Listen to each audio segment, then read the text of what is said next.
이스라엘의 하나님과 이방 우상들과의 차이점이 무엇일까요? 음, 음, 가장 큰 차이점은 이스라엘 하나님은 존재하고 이방 우상들은 존재하지 않는 것이죠. 그러니까 없는. 그러니까, 시편 115편에 보면 우상에 대해서 이렇게 잘 설명해 주고 있습니다. 한번 잘 들어보십시오. 그들의 우상들은 은과 금이요, 대부분은 은과 금으로 만들어져 있습니다. 사람의 손으로 만든 것이라 입이 있어도 말하지 못하며 눈이 있어도 보지 못하며 귀가 있어도 듣지 못하며 코가 있어도 냄새 맡지 못하며 손이 있어도 만지지 못하며 발이 있어도 걷지 못하며 목구멍이 있어도 작은 소리조차 내지 못하느니라. 이게 이제 우상에 대한 설명이거든요.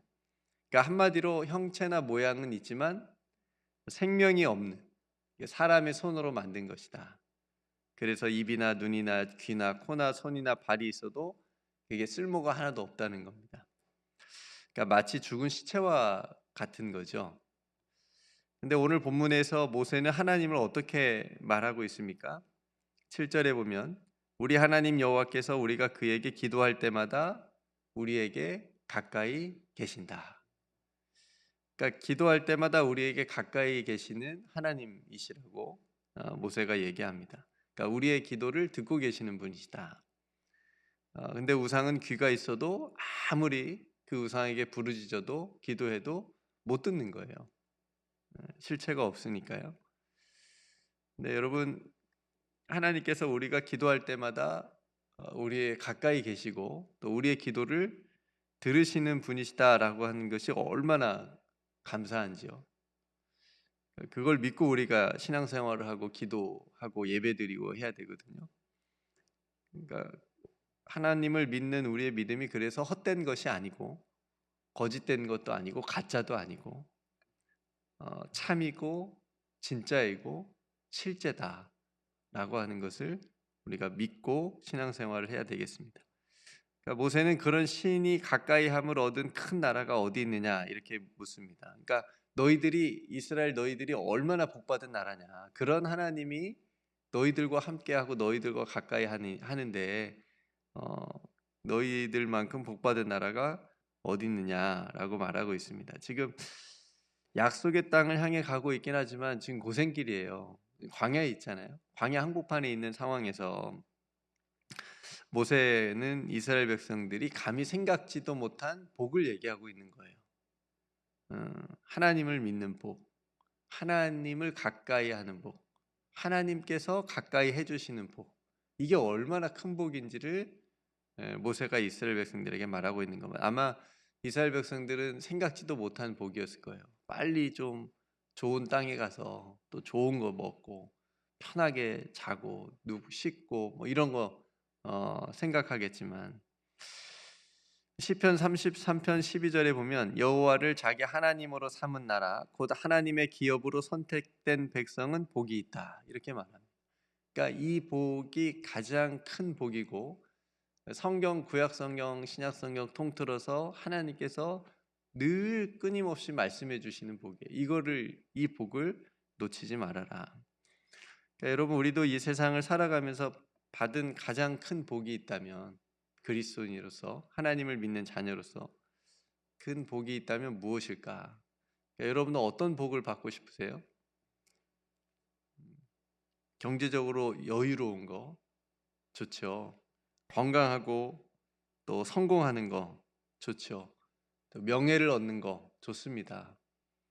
그것도 복이라고 말할 수 있지만 오늘 모세가 말한 것처럼 우리에게 가까이 계시는 하나님이 우리를 자녀 삼아 주신 거, 영원한 하나님의 나라를 우리에게 구원의 선물로 주신 거, 이것이 우리에게 주신 가장 큰 복이라고 하는 거죠. 근데 이걸 복이라고 생각하면서 잘 못 살아요. 예. 이걸 잊어버리고 놓칠 때가 굉장히 많죠. 당장 눈앞에 있는 것이 해결됐으면 좋겠고 그런 생각을 가지고 우리가 살아가고 있습니다. 가만히 생각해 보면 세상에 비교할 수 없는 복이거든요. 건강하고 어떤 언젠가는 아프고 죽게 되는 우리의 인생인데 또 뭐 부유하고 경제적으로 여유로운 것도 언젠가는 돈 한 푼도 가지고 가지 못하는 우리인데 그러니까 이런 것들을 생각해 보면 영원한 하나님의 나라, 하나님의 백성으로 살아가는 것이 얼마나 큰 복인지를 우리가 생각할 수가 있습니다. 비교할 수가 없는 복이죠. 어떤 사람이 그 사람과의 관계의 환멸을 느꼈대요. 그래서 어느 섬에서 홀로 32년을 혼자 살았어요. 그런 기사를 봤는데 얼마나 사람에게 속았으면 얼마나 사람에게 상처받았으면 그랬을까. 그래서 아예 사람을 만나지 않고 살려고 혼자 살려고 그렇게 외딴 섬에서 살게 됩니다. 그러니까 그 기사의 댓글들을 보니까 공감하는 이야기들이 많았습니다. 그만큼 사람들의 관계가 힘들다는 거예요. 사람들이 살아가면서. 어떤 댓글은 이런 댓글도 있었습니다. 그렇다고 혼자 사는 게 정말 행복했을까?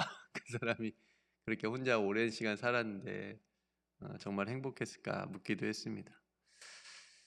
여러분 사람을 보며 세상을 볼 땐 만족함이 없었네. 이런 복음성가 가사 찬양 가사처럼 사람이나 세상을 보면 만족감이 없어요. 늘 변하고 언제 뒤통수 때릴지도 모르고 속고 속이는 그런 세상의 모습을 우리가 보게 됩니다. 근데 우리가 믿는 하나님은 변함이 없으신 하나님이시다. 우리만 멀어지지 않으면 우리만 하나님께로부터 멀어지지 않으면 하나님은 언제나 우리에게 가장 가까이 계시는 분이시다. 오늘 또 우리가 기도할 때 우리에게 가장 가까이 계시는 여러분 옆에 가장 가까이 계시는 그 하나님을 만나는 귀한 시간이 되기를 주님의 이름으로 축복합니다. 오세는 이어서 8절에 보니까요. 내가 너에게 선포하는 이 율법과 같이 그 규례와 법도가 공의로운 큰 나라가 어디 있느냐 이렇게 묻습니다. 그러니까 하나님께서 주시는 말씀, 율법, 규례, 법도 이것이 공의롭다는 거예요.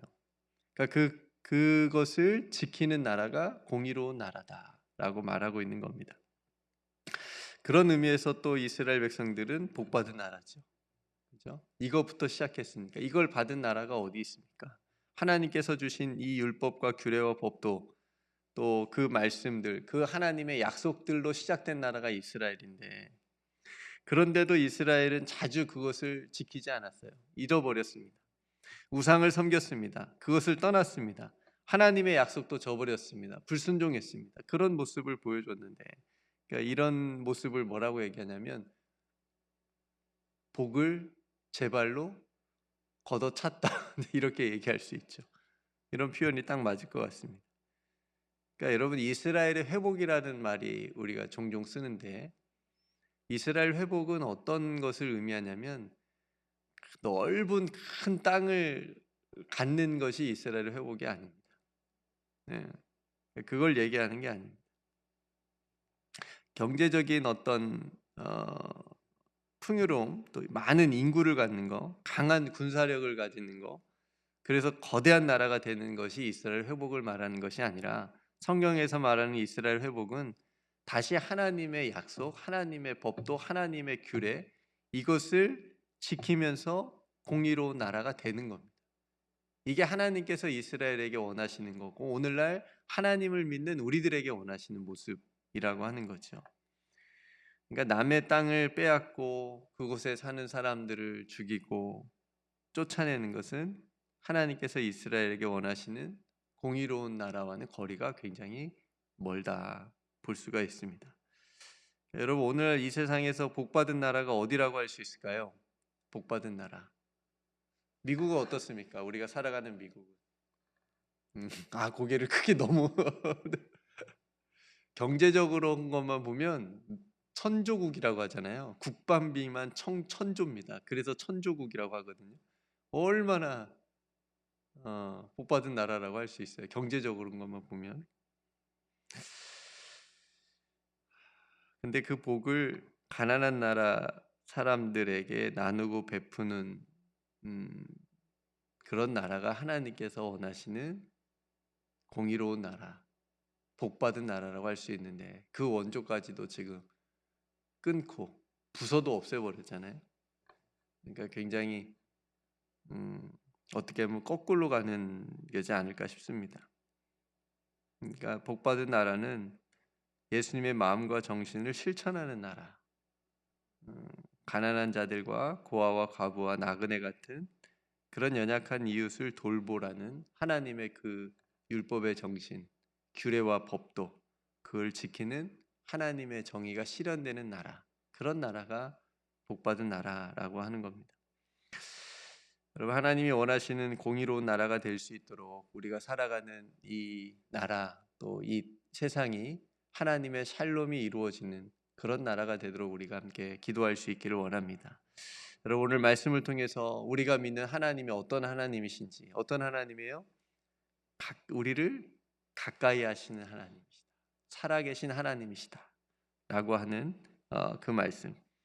또 하나님께서 우리에게 어떤 가정과 교회와 또 나라를 이루어 가시는지를 말씀해 주셨습니다. 하나님의 법도 규례를 지키는 그 공의로운 나라. 여러분, 오늘 또 우리가 기도할 때마다 우리에게 가까이 하시는 그 하나님을 만나시고 또 그 은총 안에서 살아가시고 또 우리에게 주신 하나님의 공의로운 규례와 법도와 그 율법의 정신을 우리가 실천하면서 여러분들이 살아가시는 귀하고 복된 하루가 되시기를 주님의 이름으로 축복합니다. 이 큰 복을 누가 받았다고요? 저와 여러분들이 받았습니다. 네, 내가 받았습니다. 우리 가정이 받았고 우리 교회가 받았고 또 우리가 기도하는 또 그 어딘가가 어디 세상이 또 받을 수 있도록 이 복을 흘러보낼 수 있는 저와 여러분들의 삶이 되시기를 주님의 이름으로 축복합니다. 우리 말씀을 생각하면서 함께 기도할 수 있기를 원하고요. 오늘 금요일 저녁 7시 30분부터 금요 찬양 예배가 시작됩니다.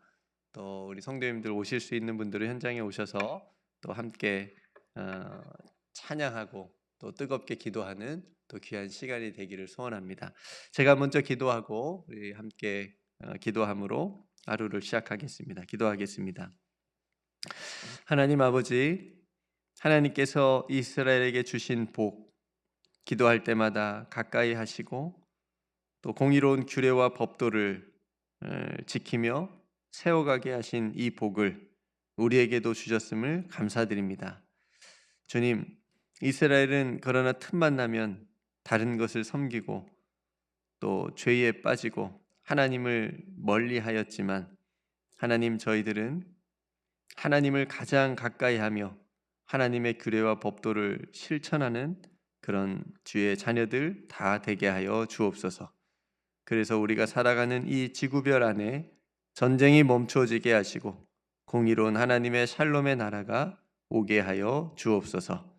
사랑하는 성도들, 오늘 또 기도하는 그 자리 하나님께서 축복하시고 또 두 발로 살아가는 모든 삶의 현장 가운데 함께 하시며 손으로 하는 모든 일이 주 안에서 복이 되게 하여 주옵소서. 우리를 가까이 하시는 우리 구주 예수 그리스도의 이름으로 간절히 기도드리옵나이다. 아멘.